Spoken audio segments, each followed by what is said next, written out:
যদি এককভাবেও যদি ক্ষমতায় না আসে, আমি বনি আমিন আজ বলছি, ক্ষমতার বার্গেনিং পাওয়ারে এই জামাতে ইসলামী এখন দাঁড়িয়ে আছে। ক্ষমতায় নিরঙ্কুশ সংখ্যা গরিষ্ঠতা যদি তারা নাও পায়, but they will be the bargaining power of Bangladesh. আমি মনে করি, আমি নাম নিচ্ছি না, যারা এই যে আসার জন্য চাইছেন নূতন, এদেরকে আসতে দেওয়া উচিত।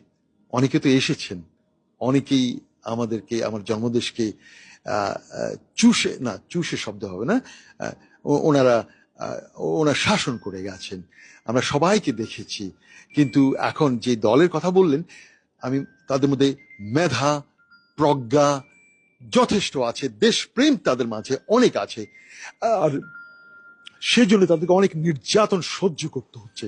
আপনারা হয়তো অনেকে বলতে পারেন যে আমার জন্মদেশ কি আফগানিস্তান হয়ে যাবে, কি ইরান হয়ে যাবে? না না না না, দিস ইজ বাংলাদেশ। সেই সেই দল যদি ক্ষমতায়, বাংলাদেশ কখনো আফগানিস্তান হবে না, বাংলাদেশ কখনো ইরান হবে না। বাংলাদেশ ইজ বাংলাদেশ, এবং তাদের আসা উচিত, এবং তাদেরকে আসতেই হবে।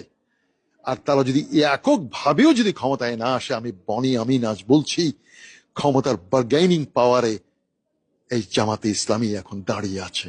ক্ষমতায় নিরঙ্কুশ সংখ্যা গরিষ্ঠতা যদি তারা নাও পায়, but they will be the bargaining power of Bangladesh. ক্ষমতার খুবই খণ্ড খণ্ড ভাগে তারা এসেছিল, তারা ছিল।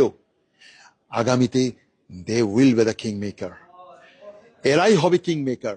আমি যেটা বোঝাতে চেয়েছিলাম, যে এরাই হবে ক্ষমতার বার্গেনিং পাওয়ারে, এবং they will be the king maker. মনে রাখবেন, কিং হওয়ার চেয়েও কিং মেকার যারা, তাদের পাওয়ার অনেক বেশি।